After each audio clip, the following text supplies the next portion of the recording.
Okay student, आज हम पढ़ेंगे refraction through the prism.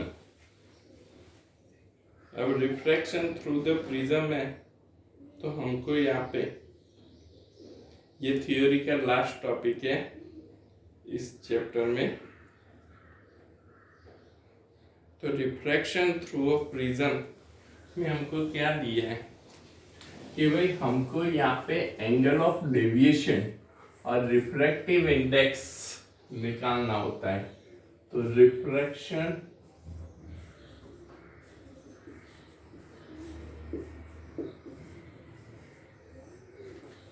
Through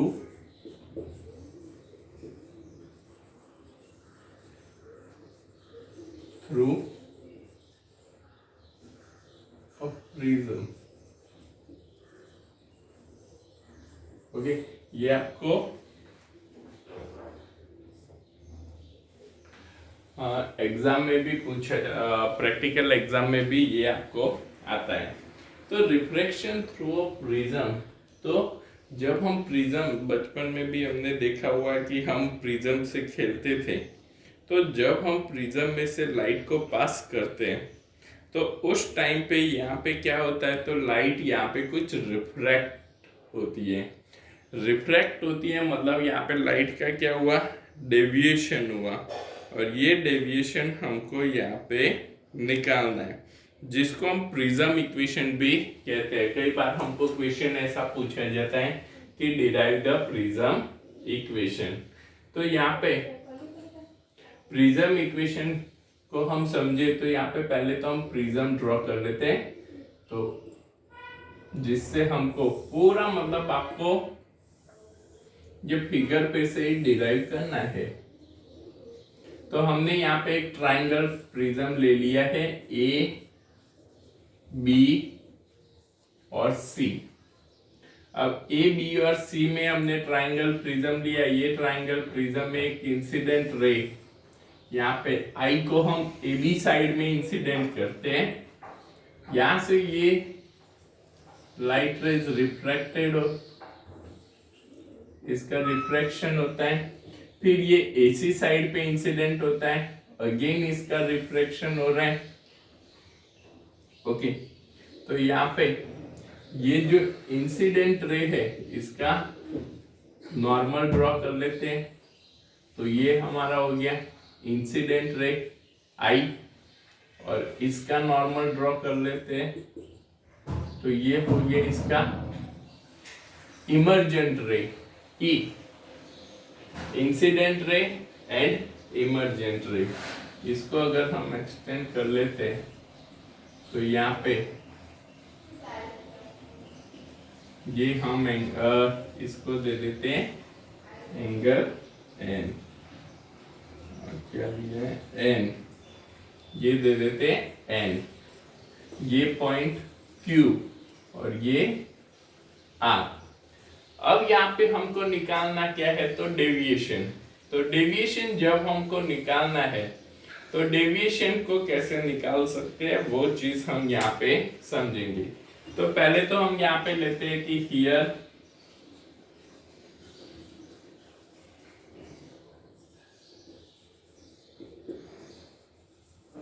consider a prism ABC। Prism का एंगल ए 60 डिग्री होता है, वो नॉर्मल ट्राइंगल होता है, ट्राइंगल प्रिज्म तो 60 डिग्री होता है। And incident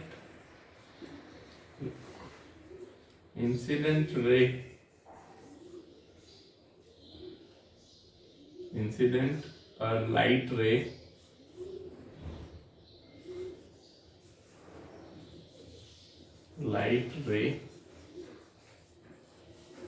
on AB side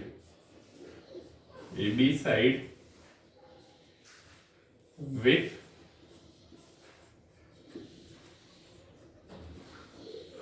incident angle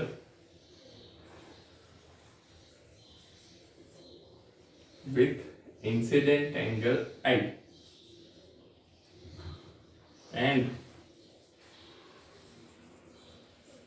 emergent ray from AC side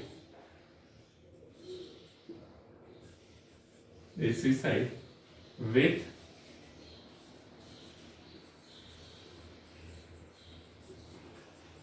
emergent angle E। Emergent angle क्या होता है? E होता है।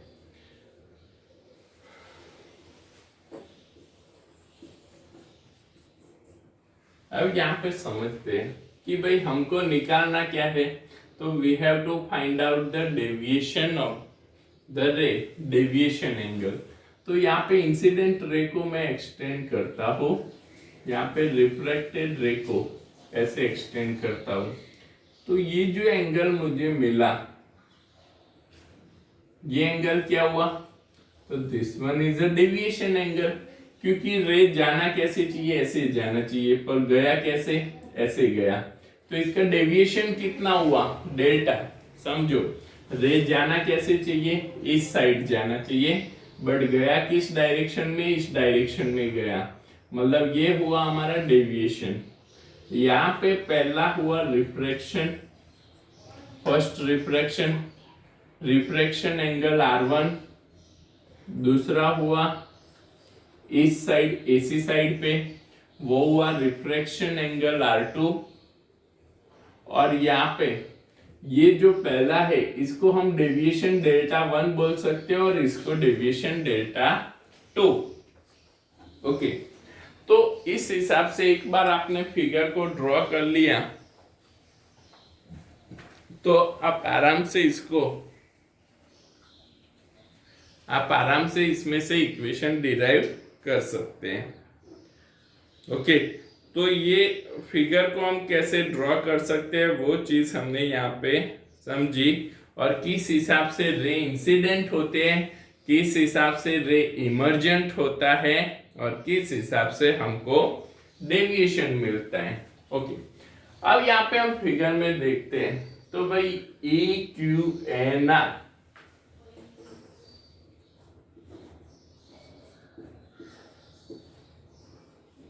from the square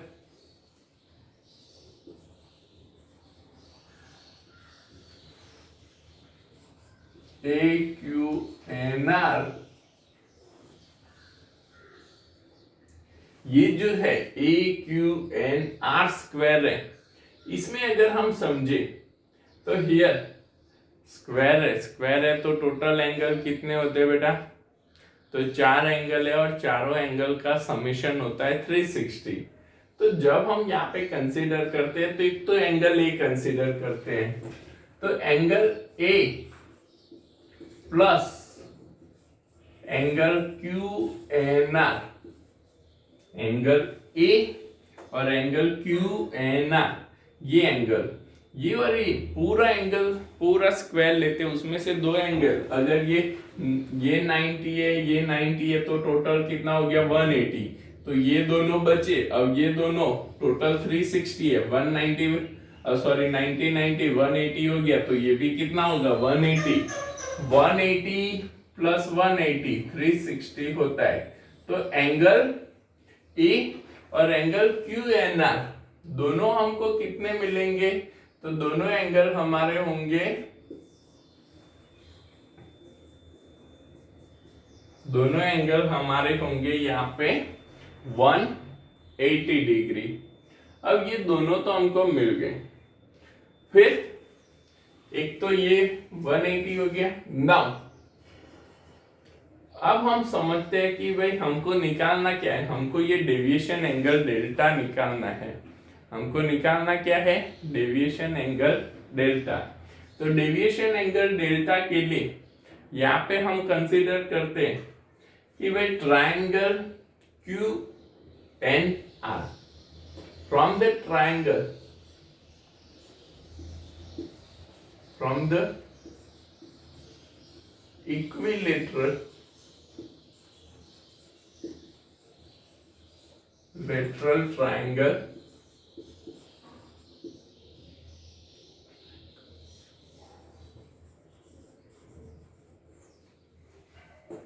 Q N R, Q N are.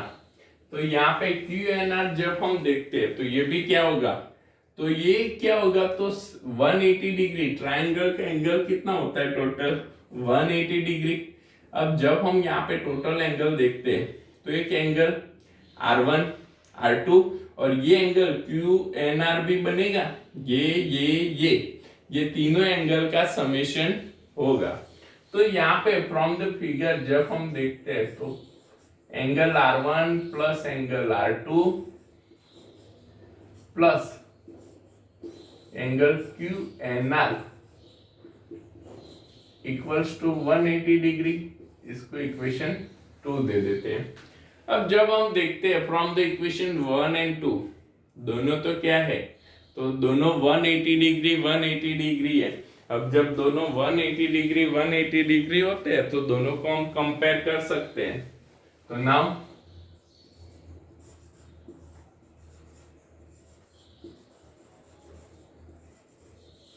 Comparing equation 1 and 2, एक और दो को कंपेयर करते हैं। तो angle A plus angle QNR equals to angle R1 plus angle R2 plus angle QNR। तो यहाँ पे QNR तो कैंसिल हो जाएगा, सेम एंगल, तो ये तो कैंसिल हो जाएगा। तो angle R1 plus angle R2 equals to angle A हम लिख सकते हैं, जिसको हम इक्वेशन 3 दे देते हैं। तो हमने यहाँ पे सिंपली क्या किया, तो हमने यहाँ पे इक्वेशन 1 और 2 को कंपेयर कर लिया। अब इक्वेशन 1 और 2 को कंपेयर कर लेते हैं। तो यहाँ पे हमको R1 और R2 मिल गया, R1 plus R2 equals to A हमको मिलता है। अभी भी हमको क्या निकालना है, तो डेविएशन एंगल डेल्टा। अब यहाँ पे समझो, तो मैं यहाँ पे इसको ये जो है इसको M ले लेता हूं, ये M ले लेते हैं। मुझे ये क्या निकालना है, डेल्टा। अब मैं यहाँ पे देखता हूँ QMR देखता हूं, तो QMR में क्या है, अब QMR का एक्सटीरियर एंगल डेल्टा है। अब जब ये एक्सटीरियर एंगल होता है तो एक्सटीरियर एंगल तो क्या होता है, तो दो उसके इंटीरियर एंगल के समेशन जितना होता है, डेल्टा इक्वल्स टू ये दोनों एंगल का क्या होगा, समेशन होगा। डेल्टा इक्वल्स टू क्या होगा, तो ये एंगल और ये एंगल दोनों का समेशन हुआ। तो सपोज ये दोनों एंगल है, यहाँ पे ये दोनों एंगल हमको क्या मिलेंगे, तो ये टोटल आई है, ये टोटल कितना है, आई है, और ये R1 है इतना। तो आई में से R1 निकाल देते, उतना ये बचेगा, तो ये एंगल कितना मिलेगा, I माइनस R1। समझ में आया, ये टोटल आई है, उसमें से ये इतना R1 है, तो ये एंगल क्या होगा, I minus R1। Same as यहाँ पे ये E एंगल है और ये इतना R2 है, तो ये क्या हो जाएगा, तो E minus R2, E minus R2। तो delta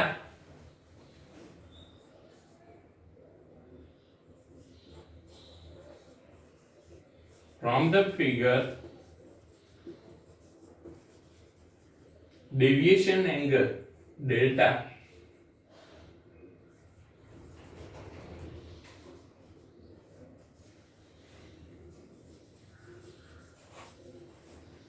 deviation angle delta is given by, figure याद रहेगा तो अच्छे से आपको पूरा डेरिवेशन डिराइव कर सकते हो।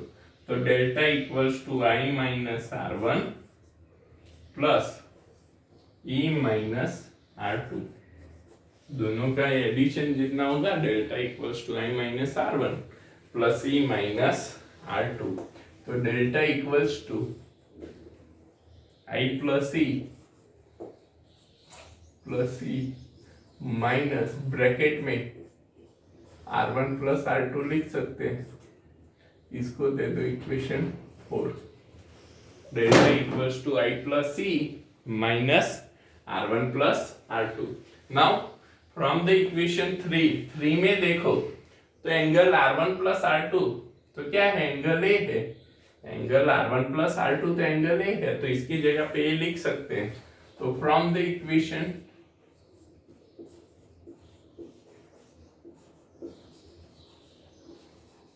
इक्वेशन 3 and 4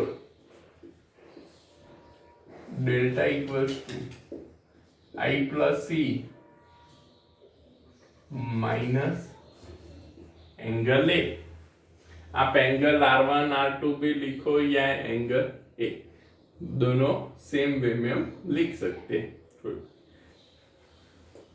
तो यहाँ पे माइनस ए इस साइड ले लेते हैं, तो delta plus A equals to I plus E. This is called the prism equation.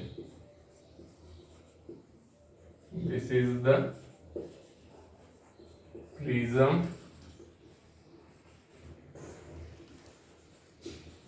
Equation. Prism equation हम इस हिसाब से डिराइव कर सकते हैं। तो पूरा थोड़ा मैथमेटिकल है, आपको सीधा फिगर पे से आप इसको समझ सकते हो और फिगर पे से इसको डिराइव कर सकते हो। ओके, तो यहाँ पे ये लिख लो। तो आगे हम थोड़ा स्मॉल डेविएशन समझे।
ओके, अब इसमें थोड़ा हम आगे देखें तो हम यहाँ पे एक थीन प्रिज्म को कंसीडर करते हैं कि भाई थीन प्रिज्म है, ओके, यही है कंटिन्यूस ही है ये पूरा डेरिवेशन, बट हम यहाँ पे एक थीन प्रिज्म कंसीडर करते हैं। तो हियर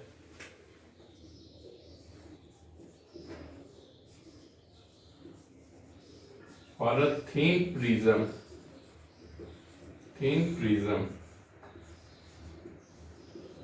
अब जब हम देखते हैं कि angle of deviation thin prism में जब हम बात करते हैं तो एंगल ऑफ डेविएशन यहाँ पे किस पे डिपेंड करता है? It depends on the incident angle.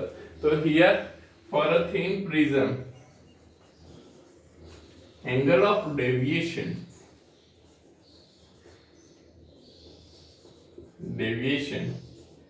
this depends on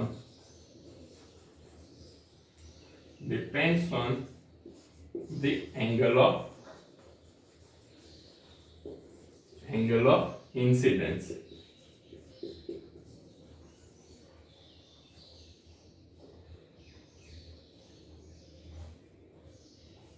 angle of incidence पे डिपेंड करता है। अब इन दोनों का हम अगर ग्राफ प्लॉट करें तो हमको कैसा मिलता है, तो वो कुछ हम यहाँ पे समझते हैं। This one is a angle of incidence,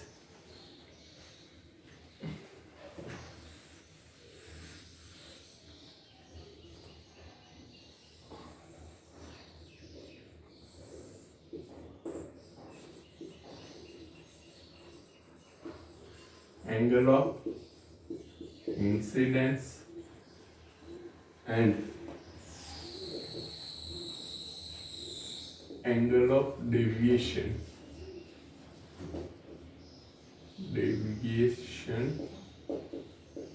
dm।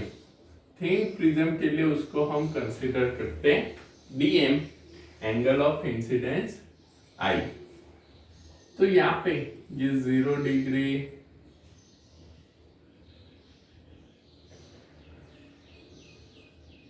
20, 40, 60, 80 degree, 0, 20, 40, 60, 80 degree.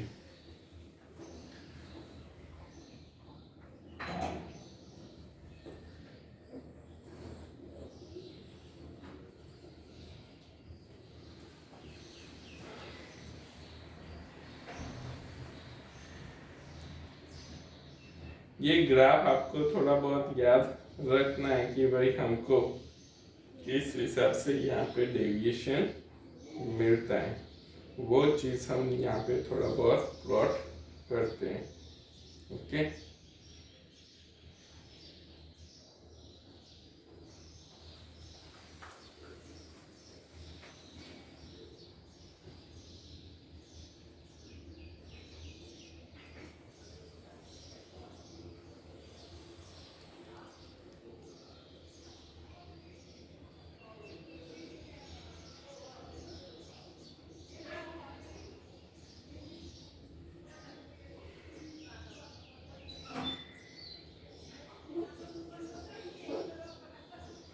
ये E है, ये I है।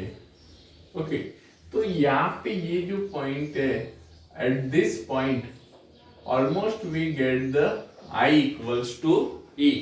तो फॉर द स्मॉल प्रिज्म जब हम इसको प्रैक्टिकली ड्रॉ करते हैं, प्रैक्टिकली हम इंसिडेंट एंगल और डेविएशन एंगल हम निकालते हैं, तो हमको एक पॉइंट पे क्या मिलेगा? तो इंसिडेंट एंगल और emergent angle both are same. तो in thin prism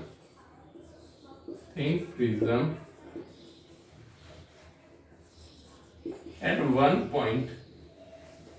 point we get I equals to E, incident angle equals to emergent angle, and because of this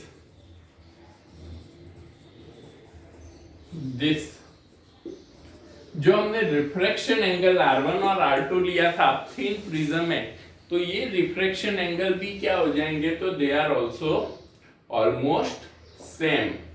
तो because of this R1 equals to R2 equals to R, R1 equals to R2 equals to R हो जाता है।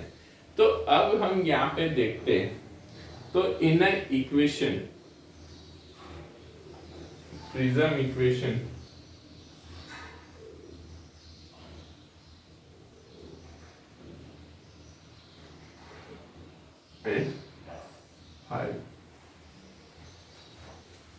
R1 equals to R2 equals to R जब हम consider करते हैं, तो from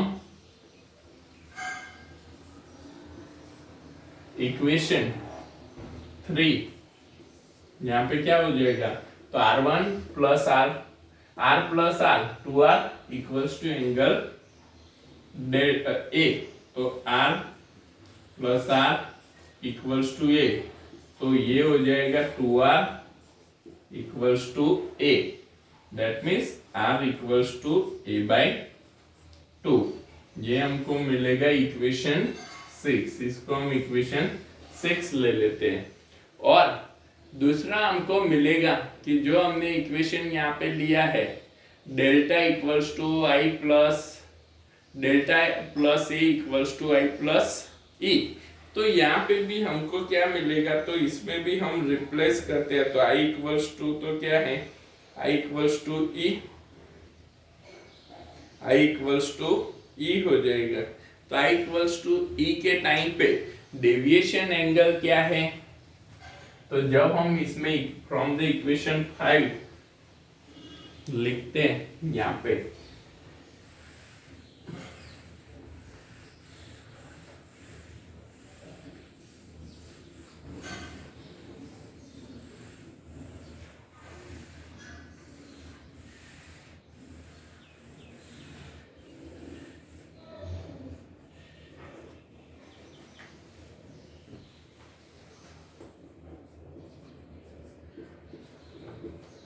from the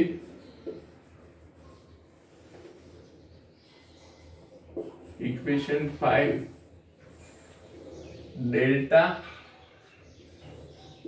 plus a equals to I plus I, ई की जगह पे क्या पुट किया, तो ई की जगह पे हमने पुट किया I, और डेल्टा तो हमने क्या लिया, small deviation angle DM 2I minus A, okay, या नहीं तो हम इसको ऐसे ही रहने देते हैं, तो dm plus A equals to 2i, तो इस पे से हमको i क्या मिलेगा, तो i equals to dm plus A by 2, इसको आप दे दो इक्वेशन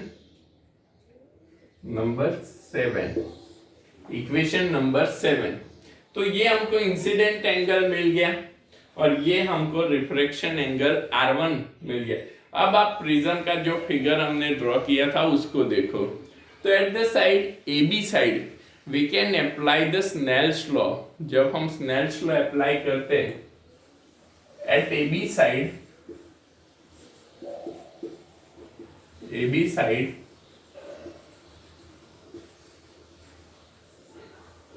अप्लाई स्नेल्स लॉ। अब जब स्नेल्स लॉ अप्लाई करते हैं तो क्या होगा, N1 into sine I incident angle, N2 equals to sine R,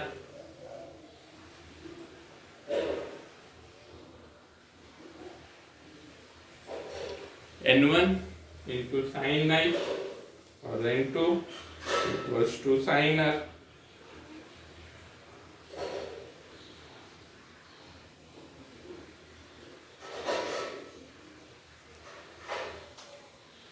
तो यहाँ पे N2 बाई N1 मतलब refractive index N21 equals to N2/N1 जब हम लेते हैं तो N2 साइन R क्या होगा, इस साइड आएगा, तो sine I by sine R।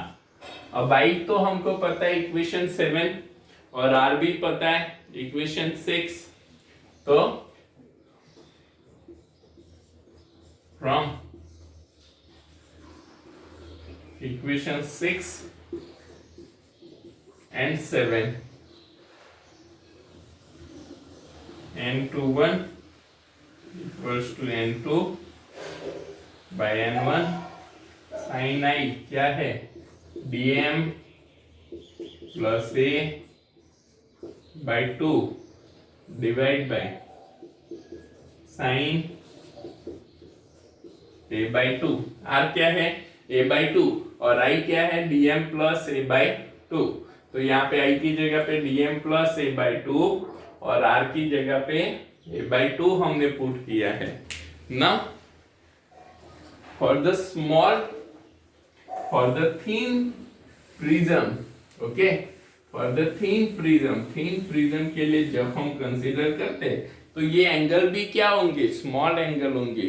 तो स्मॉल एंगल के लिए for the thin prism, for a small angle,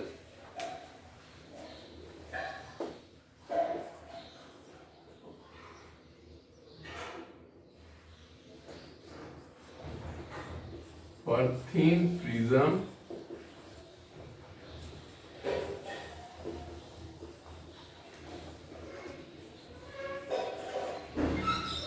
angle are small,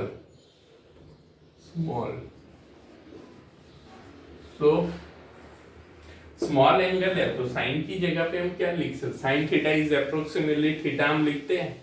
small angle के लिए हम क्या लेते हैं, sine theta is approximately theta. तो यहाँ पे N21 इक्वल्स टू, मैं क्या लिख सकता हूँ, dm plus a by 2 divide by a by 2। तो यहाँ पे 2 क्या हो जाएगा, कैंसल हो जाएगा, यहाँ पे 2 तो कैंसल हो जाएगा। तो यहाँ पे N21 equals to dm plus A by A हमको मिलते हैं। अब यहाँ पे इसको थोड़ा हम सॉल्व करते हैं तो क्या होगा, N21 equals to dm by A plus 1 हो जाएगा, a से डिवाइड कर लिया दोनों को, dm को डिवाइड किया तो dm by A plus a को डिवाइड किया तो 1 हो जाएगा, a बाय ए 1 हो गया। तो dm by A equals to 1 को इस साइड ले लिया, N21 माइनस 1 और dm स्मॉल डेविएशन एंगल, ये a को इस साइड ले लिया तो स्मॉल dm N21 माइनस 1। तो ये हो गया हमारा small deviation angle d of m equals to a into N21 minus 1। Small deviation angle dm equals to a in a bracket N21 minus 1। तो ये पूरा डेरिवेशन हमको 4 मार्क में पूछा जाता है। ओके, आपको सिर्फ ऐसा बोला जाए, 2 मार्क्स में दिया है और आपको सिर्फ ऐसा बोला जाए कि डिराइव द प्रिज्म इक्वेशन, तो आपको delta plus A equals to I plus C derive करना है। और आपको ऐसा पूछा जाए कि फाइंड द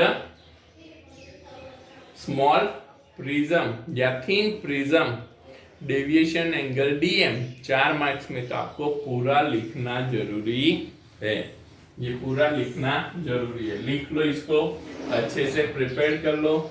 हमारी यहाँ पे थियरी ऑलमोस्ट कंप्लीट हो गई है। इसका प्रिज्म का डिस्पर्सन वाला थोड़ा बहुत थियोरिकल कंसेप्ट है, वो आप टेक्स्ट बुक में से एक बार पढ़ सकते हो, वो पूछते नहीं है इतना। और रिमेनिंग जो ऑप्टिकल इंस्ट्रूमेंट है, ऑप्टिकल जो बाद में जो ऑप्टिकल इंस्ट्रूमेंट और और कुछ हमको डेफिशिएंसी इन आइस का जो कंसेप्ट है, मायोपिया, हाइपर मायोपिया, वो सब हमारा सिलेबस से अभी इन्होंने इस साल के लिए निकाल दिया है, तो वो चीज़ हम यहाँ पे नहीं पढ़ेंगे। ठीक है, तो अब इसमें हमारा थोड़ा बहुत बचेगा न्यूमेरिकल, तो वो न्यूमेरिकल हम नेक्स्ट क्लास में कंप्लीट कर लेंगे। तो ऑलमोस्ट एक और क्लास में ये चैप्टर पूरा हो जाएगा।